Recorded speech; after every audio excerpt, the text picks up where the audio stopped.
जितने भी देश है आपने देखा होगा सुपर पावर देश जिसको हम बोलते हैं, अमेरिका हुआ, उसके बाद रशिया हुआ, सब अपने अपनी तरीके से बयान दे रहे हैं। और इजराइल और फ़लस्तीन के बीच में ये जो जंग चालू है इस पर सिर्फ ट्वीट्स आ रहा है। और इसके अलावा जो एक पुख्ता हम जिसे कहेंगे ये जंग रोकने के लिए किसने कदम उठाना चाहिए, अब तक ये नहीं हुआ है। और ये तकरीबन 21 दिन हो चुके हैं और आपने देखा है कि 3000 से ज़ायद मासूम बच्चों को पता है। यूएन ने एक प्रस्ताव पास किया गया था कि जॉर्डन के तरफ से कि ये जंग रोकी जाए। तो इसके अंदर जो है तो करीब करीब 120 देश ऐसे हैं जिसने इसको सपोर्ट किया है, इस प्रस्ताव को, और पास हुआ है कि ये जो जंग चालू है इजराइल और फ़लस्तीन के बीच में ये रोकी जाए।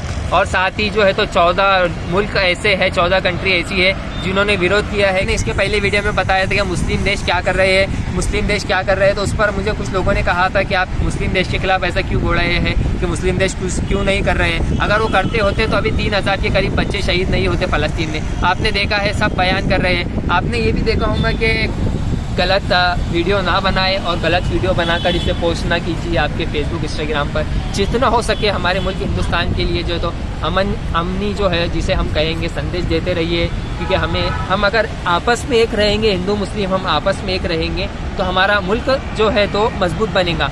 और हमारा मुल्क जब मजबूत बनेगा तो हमारी तरक्की होगी। आपको पता है हम हर चीज़ में आगे पहुंचेंगे। आप देख रहे हैं तामीर मीडिया न्यूज़ और मैं हूँ आपके साथ सोफियान खान। एक बार फिर आप लोगों की खिदमत में हाजिर। जैसा कि आपको पता है इजराइल और फ़लस्तीन के बीच में एक जंग चालू है, एक वार चालू है। और आपको पता है कि इसके अब 21 दिन हो चुके हैं, यानी 21 डेज हो चुके हैं।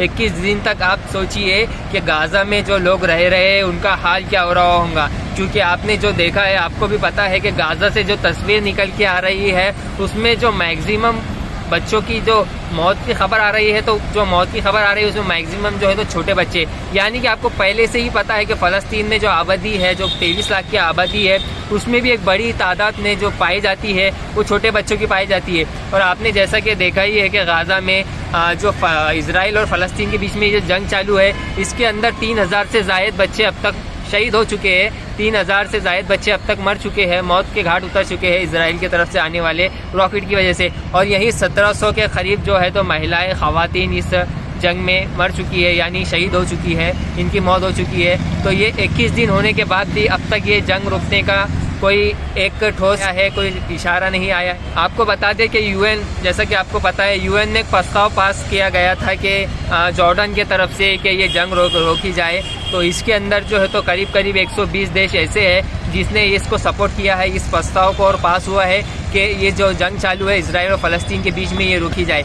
और साथ ही जो है तो 14 मुल्क ऐसे हैं, 14 कंट्री ऐसी है जिन्होंने विरोध किया। कुछ मुल्क, 8 मुल्क ऐसे हैं जिन्होंने इसमें वोट नहीं किया है। इंडिया भी ऐसा है जिन्हें वोट नहीं किया है। और आपको बता दें कि हमारे इंडिया की, हम भारत की जितनी तारीफ की है उतनी कम है। क्योंकि आपने देखा होगा फ़ोटोज़ वगैरह भी आ रही है और दूसरे न्यूज़ पे भी आपने देखा होगा कि इंडिया की तरफ से मेडिकल की जो चीज़ें होती है, मेडिकल के जो सामान होते हैं वो गाज़ा फ़लस्तीन के लिए भेजे गए। और साथ में हमारी जो कंपनी है यहाँ की उसकी भी हमें तारीफ़ करना पड़ेगी, भारतीय कंपनियों की तारीफ़ करना पड़ेगी। जो इजराइल की आर्मी और पुलिस की जो वर्दी बनाती थी उन्होंने भी मना कर दिया है कि जिस तरीके से इजराइल की तरफ से गाज़ा के एक हॉस्पिटल पर हमला हुआ था उसमें जो मासूम लोग मारे गए थे, इसके विरोध में जो है तो हमारी भारतीय जो एक कंपनी थी जो इसे जो है तो आर्मी के और पुलिस वालों के जो है तो यूनिफॉर्म बनाती थी, और यूनिफॉर्म बनाना भी बंद कर दिया है।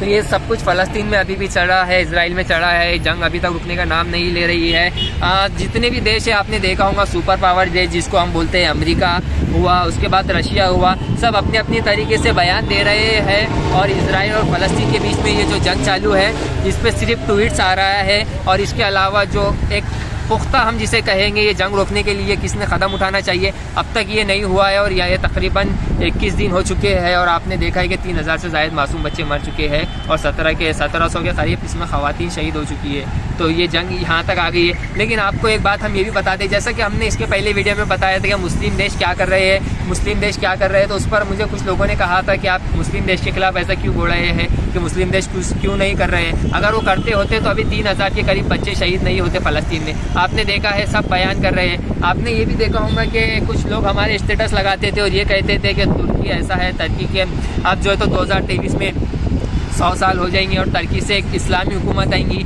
जो कि पहले चलती थी, तुर्की ऐसा हो जाएगा। लेकिन तुर्की के जो आपको पता है राष्ट्रपति तैयब अर्दोगान जी, उन्होंने भी सिर्फ बयान देने के सिवा और कुछ नहीं करा है अब तक की जंग में। और आपने देखा होगा कि उनका बयान भी क्या आया है कि हमास जो है, हमास और इजराइल में जो जंग चालू है, तो हमास एक लिबरेशन ग्रुप है, यानी कि हमास आज़ादी के लिए लड़ने वाला ग्रुप है, ये तैयब अर्दोगान की तरफ से कहा गया है। और इसके अलावा तुर्की की तरफ से एक ठोस जो आना था उनके राष्ट्रपति की तरफ से एक पैगाम, वो अब तक नहीं आया है कि ये जंग किसी भी तरीके से रोक दी जाए। हम तो यही दुआ करेंगे और आपसे भी कहेंगे कि जंग रोकने की।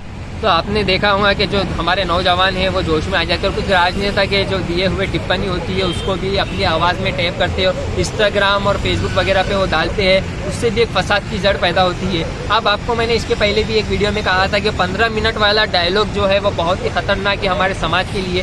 फिर मैंने ये भी कहा था, साथ में हमने ये भी कहा था, चाहे आप हिंदू राजनेता को फॉलो करते हैं या मुस्लिम सियासतदान को फॉलो करते हैं, वो उनकी जगह है। आपने यही कोशिश करना है बिंग एक यूथ, इंडियन यूथ, एक नौजवान, इंडिया के एक नौजवान होते हुए, कि एक युवा होते हुए इंडिया का, कि हम हमारे मुल्क को अमन की तरफ लेके जाए, शांति की तरफ लेके जाए। क्योंकि हमारे मुल्क हम जिस ये 15 मिनट के वीडियो हो गए या फिर हिंदू मुस्लिम के जो वीडियो होते हैं एक दूसरे को लड़काते हैं, जैसा मुस्लिम समाज के कुछ नौजवान इंस्टाग्राम पर वीडियो बना के हिंदू समाज के लोगों को वो कर रहे हैं, मजाक उड़ा रहे हैं, या फिर हिंदू समाज के कुछ हमारे भाई है वो मुस्लिम समाज के जो फाइटर है या जो गुजर गए राजा महाराजा उनके ऊपर टिप्पणी करते हैं। तो ये हम जो करते हैं इससे हमारे बीचों में नफरत होती है और नफरत होने की वजह से आपको पता है कि दंगे फसाद होते हैं, तशद्दुद होते हैं। तो मैं सभी नौजवानों से, मेरे भाइयों से यही अपील करूँगा कि आप ये जो है तो सियासतदान या फिर किसी भी चीज़ में जो है तो गलत वीडियो ना बनाए और गलत वीडियो बनाकर इसे पोस्ट ना कीजिए आपके फेसबुक इंस्टाग्राम पर।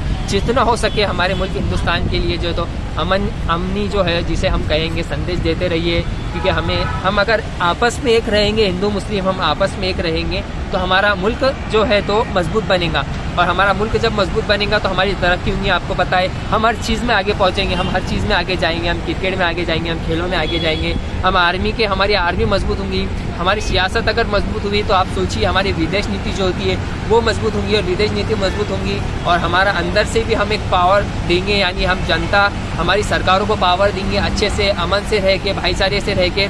तो हमारी सरकारें भी बाहर मुल्कों में उनके आँख में आँख डाल के बात कर सकती हैं। हमारे जो पड़ोसी आपको पता है चाइना वक्त ब वक्त हिंदुस्तान को किसी भी तरीके से सताता है, परेशान करता है, साथ ही पाकिस्तान भी हिंदुस्तान को बहुत परेशान करता है टेररिज्म को लेकर। तो यही मैं कह रहा हूँ कि हम आपस में एक रहेंगे तो हमारा मुल्क मजबूत बनेगा, और जब हमारा मुल्क मजबूत बनेगा तो हमारी विदेश नीति, हमारी सियासत, हमारा मुल्क जब मजबूत हो जाएगा तो हम दूसरे मुल्कों को आँख में आँख डाल के बात कर सकते हैं और डेयरिंग से जिसे हम कहेंगे बात कर सकते हैं। तो यही एक आपको मैसेज देना था कि फ़लस्तीन के लिए भी दुआ कीजिए कि वो जंग जल्द से जल्द रुक जाए। आप देख रहे हैं तामीर मीडिया न्यूज़, मैं हूँ आपके साथ सुफियान खान, औरंगाबाद।